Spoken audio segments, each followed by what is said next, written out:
ఈరోజు వీడియో వచ్చేసి డీజిల్ జనరేటర్లో పార్ట్స్ అండ్ ప్రైజెస్ అండ్ అసలు జనరేటర్లో జనరేటర్ మొత్తం టోటల్ ఎక్స్ప్లెయిన్ చేస్తాను ఈ వీడియోలో.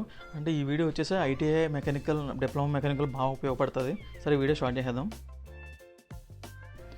ఇది కోయల్ అంటే కిర్లోస్కర్ 160 kV జనరేటర్ అనమాట, అంటే డీజిల్ జనరేటర్. దీంట్లో ఇది ఎయిర్ లాకర్ అనమాట, అంటే ఎయిర్ ఫిల్టర్. ఇప్పుడు దీంట్లో ఏమో డస్ట్ వచ్చిందనుకో ఒక రెడ్ ఇండికేటర్ వస్తుంది. రెడ్ ఇండికేటర్ వచ్చినప్పుడు పైన ఒక చిన్న బటన్ ఉంటుంది, దాన్ని క్లిక్ చేయాలి. అలా 3 times కానీ చేసామంటే 4th time వచ్చినప్పుడు ఖచ్చితంగా మార్చుకోవాలి. అది ఖచ్చితంగా 2500 చేంజ్ ఉంటుంది, అది మార్చుకోవాలి. డస్ట్ ఎయిర్లో ఏమైనా డస్ట్ పడినప్పుడు రెడ్ ఇండికేటర్ వస్తుంది అనమాట. అప్పుడు పైన బటన్ అలా క్లిక్ చేయాలి. క్లిక్ చేస్తే ఎయిర్ రిమూవ్ అయిపోద్ది. అలాగా 3 times వచ్చిందంటే అలా 4th time వచ్చినప్పుడు మాత్రం ఖచ్చితంగా మార్చాల్సి వస్తుంది. అది ఎయిర్ ఫిల్టర్. ఇదైతే వాటర్ సపరేటర్ అనమాట. ఇది ఒకటి 400 ఉంటుంది, అంటే ఇది 2000 hours తర్వాత మార్చుకోవాలి. దాన్ని ఖచ్చితంగా రీప్లేస్ చేయాలి 2000 hours తర్వాత. అంటే మనం వాటర్ కట్ వేస్తుంటాం కదా, దాంట్లో మన డీజిల్లో ఏమైనా వాటర్ వచ్చినా అదన్నీ సపరేట్ చేసి దీంట్లో పెడతాం అనమాట. డీజిల్ కట్ వేసినప్పుడు దీంట్లో ఇంజిన్లో డీజిల్ కట్ వేస్తాం కదా డీజిల్ ట్యాంక్లో, అప్పుడు ఆ వాటర్ని సపరేట్ చేస్తుంది. ఇది ఇంజిన్ ఆయిల్ ఫిల్టర్. దీని ప్రైస్ ఈచ్ వన్ 475 ఉంటుంది. అంటే ఇదేమో ఎయిర్ లాకర్. ఎప్పుడన్నా మన జనరేటర్లో మెయిన్ ప్రాబ్లం వచ్చి ఇదే ఎయిర్ లాకరు. ఎప్పుడన్నా లాక్ పడినప్పుడు జనరేటర్ ఆన్ అవ్వట్లేదు, ఆన్ అయ్యి ఆఫ్ అయినా, సడన్గా ఆన్ అయ్యి ఆఫ్ అయిపోయినా, అప్పుడు అది ఇలా ప్రెస్ చేస్తూ ఉండి చాలా లూజ్గా ఉంటుంది. కానీ కుట్టిందా గట్టిగా అవుతుంది. గట్టిగా అయిన తర్వాత అది ఎయిర్ పోయినట్టు అనమాట. ఇది యాక్సివేటర్ అనమాట.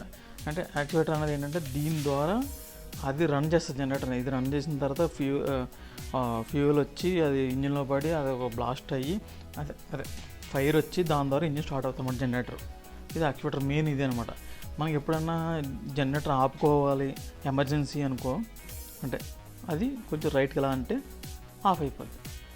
అంటే మెయిన్ ఆటోమేటిక్ ఫ్యాన్లు వచ్చినాయి. అంటే ఆటోమేటిక్ ఫ్యాన్లు అంటే ఆటోమేటిక్గా ఆన్ అయిన వచ్చినాయి కదా, అలాంటప్పుడు మనకి ఎక్కడ ఆపాలో తెలియదు.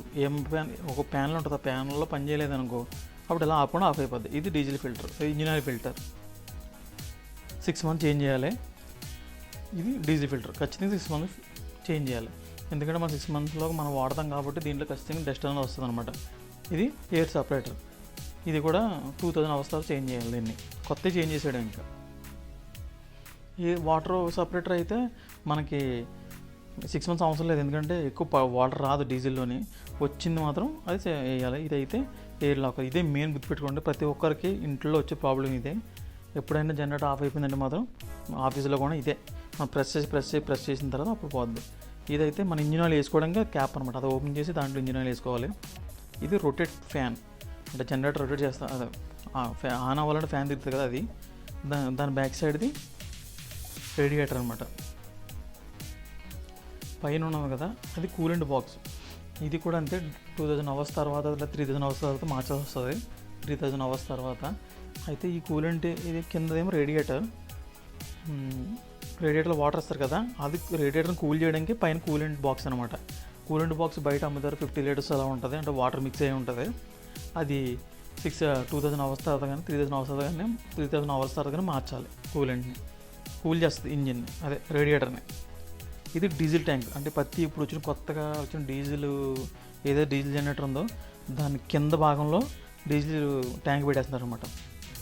డీజిల్ వేసుకోవడానికి కింద మూత పెడతారు. అది ఇండికేటర్ అనమాట. లోపల ఉన్న ఇందా చూపించాను కదా, అది ఇండికేటరు. ఇది బ్యాటరీ 12 volts. అంటే 12 volts బ్యాటరీ. అంటే ఇది 160 kV కాబట్టి 12 volts పెట్టారు. వేరే 500 కానీ 300 కానీ కేవీ జనరేటర్ ఉందంటే దానికి 24 volts అలా ఉంటుంది అన్నమాట. దేని బట్టి దానికి ఉంటుంది. ఇది 160 kV కిర్లోస్కర్ కాబట్టి 12 volt బ్యాటరీ అనమాట. ఇది ఏఎంఎఫ్ ప్యానల్. అంటే ప్రతి జనరేటర్కి ఏఎంఎఫ్ ప్యానల్ ఉంటుంది అనమాట. ఏఎంఎఫ్ ప్యానల్ అంటే ఏంటంటే మీకు ఎక్స్ప్లెయిన్ చేస్తాను తర్వాత నెక్స్ట్ వీడియోలో. ఏఎంఎఫ్ అంటే ఆటోమేటిక్ ఏఎంఎఫ్ ప్యానల్ అనమాట. ఆటోమేటిక్గా మన జనరేటర్ ఆన్ అయ్యి మన పవర్ వచ్చేలాగా, అంటే మన అపార్ట్మెంట్లో కానీ ఆఫీస్లో కానీ చూడండి, ఎప్పుడైనా పవర్ పోయిందంటే సడన్గా ఆఫ్ అయిపోద్ది, జనరేటర్ ఆన్ అయిపోద్ది. ఈ ఏఎంఎఫ్ ప్యానల్ లేకపోతే అలా అవ్వదనమాట. కొన్ని వాటికి ఏఎంఎఫ్ ప్యానల్ ఉండదు, మనం సపరేట్ పెట్టుకోవాలి. ఇది ఇన్బిల్డ్.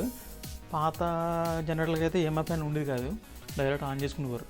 ఇప్పుడు ఇది రావడం వల్ల ఏమవుతుందంటే పవర్ పోయినా ఆటోమేటిక్గా ఆఫ్ అయిపోద్ది, ఆటోమేటిక్ జనరేటర్ ఆన్ అవి మనకు వచ్చేస్తుంది ఏఎంఎఫ్ ప్యానల్. దాంట్లో జెన్సెట్ మెయిన్స్ అండ్ మాన్యువల్ అని ఉంటుంది. అది మనం మాన్యువల్లో పెట్టుకుని చెక్ చేసుకోవచ్చు. ఎప్పుడన్నా ఆటోలో పెడితే పవర్ పోయినా ఆటోమేటిక్గా ఆన్ అయిపోద్ది. ఇది చూడండి, ఇది కాంటాక్టర్స్. అంటే ఇది టీజీ అంటే జనరేటర్. ఇది మన పవర్ అనమాట. కింద ఆల్ రాసి ఉంటుంది.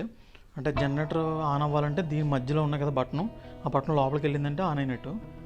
రైట్ సైడ్ ఓపెన్ అవుతుంది, రైట్ సైడ్ లోపలికి వెళ్తే లెఫ్ట్ సైడ్ ఓపెన్ అవుతుంది. అలాగనమాట. అంటే జనరేటర్ పవర్ వచ్చినప్పుడు జనరేటర్ ఆన్ అయినప్పుడు లోపలికి వెళ్తుంది, పవర్ వచ్చినప్పుడు ఇది బయటకు వస్తుంది అంతే. ఇది బ్యాటరీ ఛార్జర్. మనం బ్యాటరీ ఫిట్ చేసాం కదా ఇందాక, దానికి ఛార్జింగ్ అవ్వాలన్నమాట. ఆటోమేటిక్ ఛార్జింగ్ అవ్వడానికి ఇది ఫిట్ చేస్తారు. ఇది పని చేయలేదంటే బ్యాటరీ ఛార్జింగ్ అవ్వదు. ఎప్పుడైనా ఆటోమేటిక్గా ఏమన్నా ఈ ప్యానల్ బోర్డ్ ఆన్ అవ్వలేదంటే బ్యాటరీ ఛార్జర్ పోయినట్టు, అది మార్చుకోవాలి. ఇది విఎంఆర్ అంటే వోల్టేజ్ రెగ్యులేటర్. మనకి ఫ్యాన్ రెగ్యులేటర్ ఎలా ఉంటుంది అలాగే ఇందులో హై వోల్టేజ్ కానీ లో వోల్టేజ్ కానీ తగ్గిస్తుంది. ఇది start and stop relay board అనమాట. అంటే పవర్ జనరేటర్ ఆన్ అయినప్పుడు ఆఫ్ అయినప్పుడు కంట్రోలింగ్ దీంట్లో ఉంటుంది అనమాట.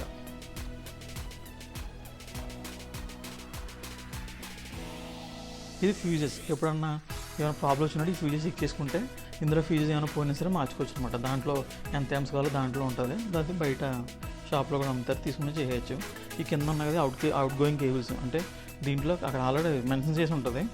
నా వీడియోకి నచ్చినట్టయితే లైక్ చేయండి, షేర్ చేయండి, కామెంట్ చేయండి. ఇలాంటి వీడియోస్ ఇంకా మరిన్ని చూడాలి.